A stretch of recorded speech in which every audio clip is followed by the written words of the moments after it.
Hello, welcome to Sounding Fairy Book Reviews. As usual, I'm Tina. Today I'm doing a book review of Yours for the Taking by Gabrielle Corn.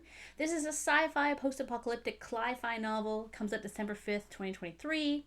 I received this arc from NetGalley in exchange for a fair review, as usual. A critical takedown of corporate feminism, Yours for the Taking shows how people allow greed and power to twist ideas to serve their own ends. So what is this book about? The year is 2050. Ava and her girlfriend live in what's left of Brooklyn, and though they love each other, it's hard to find happiness while the effects of climate change rapidly eclipse their world. Soon it won't be safe outside at all. The only people guaranteed survival are the ones whose applications are accepted to the Inside Project, a series of weather-safe, city-sized structures around the world.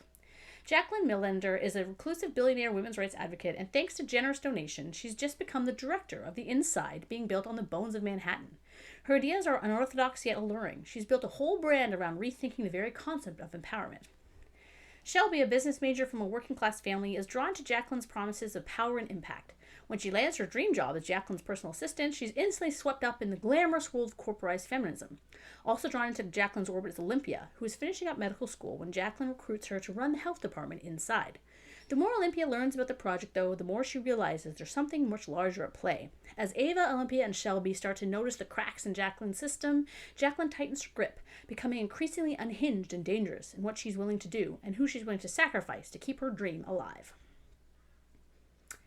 There are parts of this book that might make you feel uncomfortable, and that's the point. Characters, because they're in a tight spot, often go along with certain ideas or plans because they feel they have no choice or decide that this choice isn't as bad as some of the other options they have. This novel does a fantastic job at showing how intelligent, well-meaning people can get swept up in something and soon realize they're in over their heads, but aren't sure or aren't comfortable trying to fix it.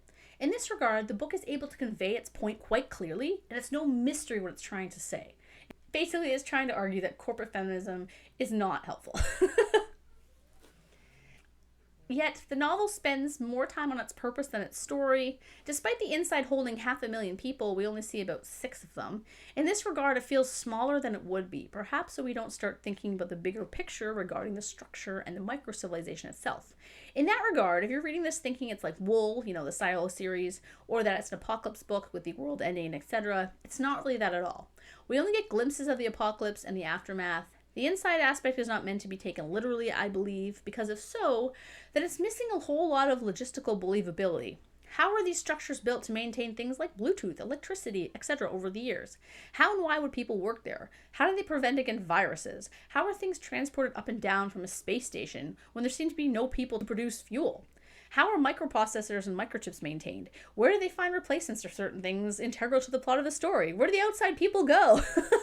In this way, it's barely a sci-fi, more just dystopian fiction. I wouldn't even call this post-apocalyptic, as it has almost none of the tropes. But this isn't a bad thing if you were looking for something with more of an argument. But sometimes I found it hard to ignore some of my logistical concerns about the premise. I did like the characters, though they felt a bit underdeveloped. There are a few who have point of views that don't contribute to the overall story, like Orchid, that could have been maybe removed.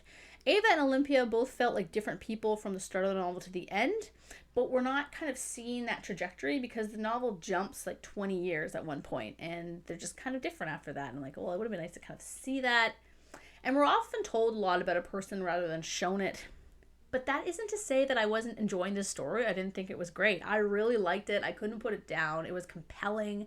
I was curious about the plot and found it easy to read. And I just, as I said, I couldn't put it down. I was also on board with the message about the false pretenses and people co-opting causes they don't believe in to sell products.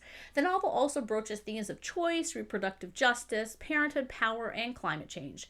There's a lot going on in this average-sized novel, and it's definitely not boring. It just sometimes leans a bit too heavy on its message. It kind of tells us more its message rather than shows it, I think. So I could have just had it scaled back a little bit.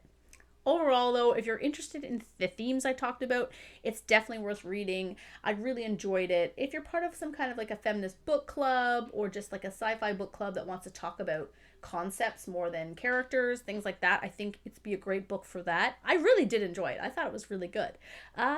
So that's my review, and thank you again to the publisher for the e-arc. I really appreciate it.